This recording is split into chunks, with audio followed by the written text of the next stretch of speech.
Hi everybody. Today we are going to talk about making neutrals with our watercolor. Watercolors have so many beautiful like jewel-like colors, and for some things we really want these colors to be bright and beautiful and look like gems, but sometimes making some beautiful neutral colors like grays and browns really also looks so beautiful with the watercolor as well. So we're gonna practice first. I'm calling them mixing chickens because they sort of look like chickens, but this is just to mix, to practice, to make a bunch of different types of grays because there's not just one gray.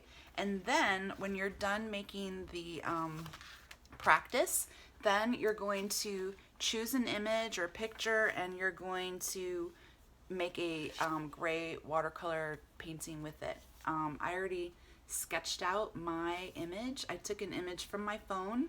I've been walking in the local graveyard a lot. I found a really beautiful picture on my phone that has a graveyard that's got a lot of well, there's obviously greens and grays and blue of the sky, but I'm going to tone it all down and make it some different types of gray. Okay, so for this one, hopefully you have two paintbrushes. You're gonna have some water, and I have these watercolors, which are my pan watercolors, and I also have these watercolors, which are the liquid watercolors. I've used them all before, so I sprayed some water on them just to get them nice and wet and juicy, because that's how watercolor works. And then I also have paper. Okay, so I'm gonna turn it to my paper here. Wish it was, maybe I need to close this light here from the sun. No, I don't think that helped. Let me turn this up. Sorry, I'm wasting the film. There we go. That's probably better. Okay, so I'm going to get both of my brushes wet here, and I'm going to start just like in the instructions. I asked you to start with cobalt blue and burnt sienna. So if you have liquid watercolors, it's probably listed like that. The cobalt blue is this one. So, oh, I need more water in there. And then the burnt sienna is the one that looks like brown. I guess I need to move this over a little. Okay. So I'm going to load my brush with color. And then for this, what I'm going to do is I'm going to put like cobalt blue, burnt sienna, and then I drag them together, and this is the color that they make when they're mixed.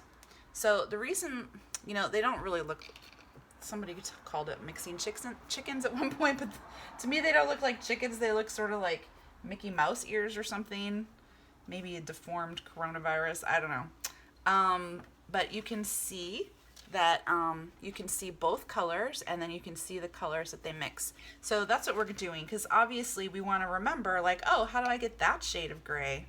So then I'm going to take the ultramarine blue, which is this one, and see what that one looks with the burnt sienna. So the ultramarine blue is a little bit more transparent, so it might make a little bit different shade. We'll see.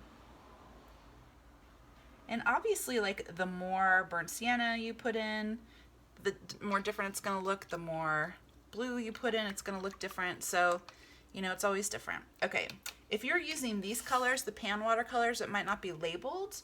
So,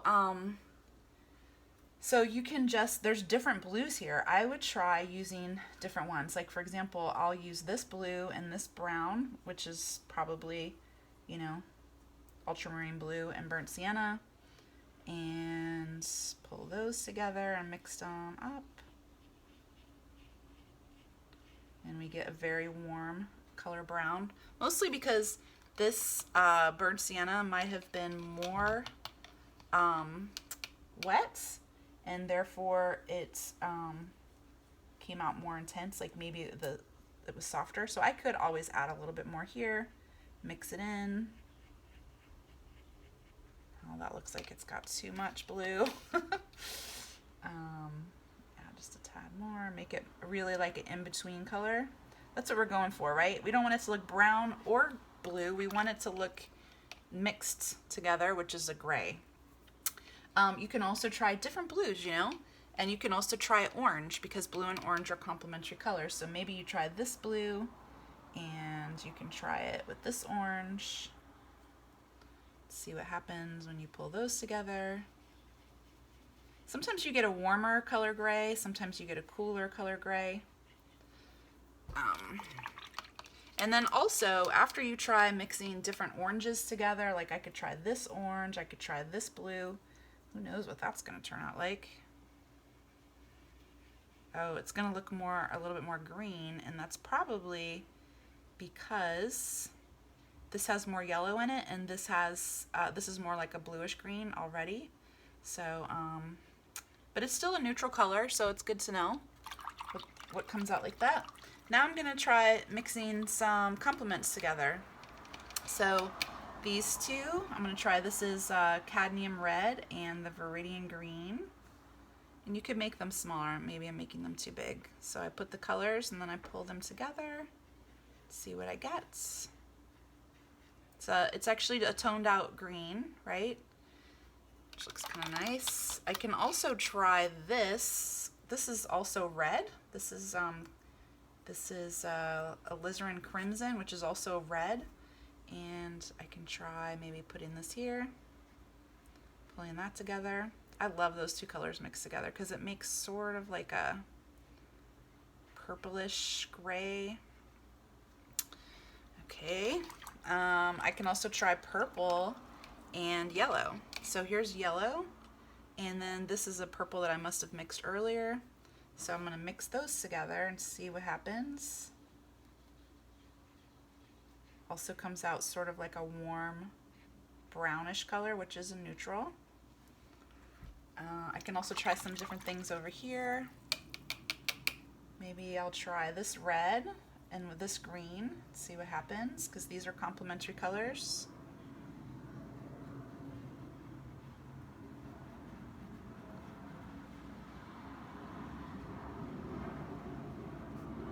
Okay, these look good.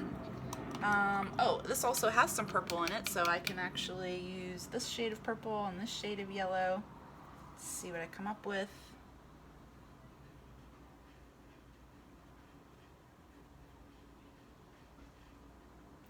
And then the last thing that you can do after you tried all the different complements together, and you can even try, like, if you have this in your palette, you know, this is technically, I think this is like a bluish green.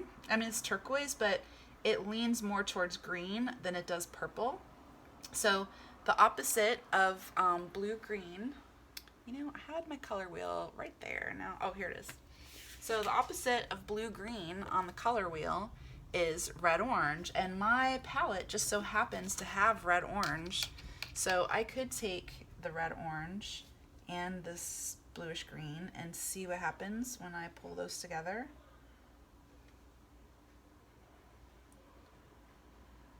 So the orange I used up there was this orange that's like either true orange or more of a yellow orange. But you can see here what's happening. This is a beautiful, look how beautiful that is.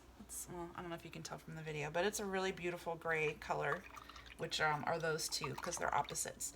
And then finally, after you try all the complements, I would like you to try mixing together all of the complementary colors. I'm sorry, not complementary. After you mix the complementary colors, I want you to mix together the primary colors. So you could take a little red. This is red. Pull it to the middle. Rinse out your brush. Take some of the blue. Red, blue, and yellow, right? Pull that to the middle. Rinse out your brush, and then take some of the yellow. Take this, and then pull that to the middle. And then here, well, you know, so interesting. So it's the yellow and the blue are very heavy.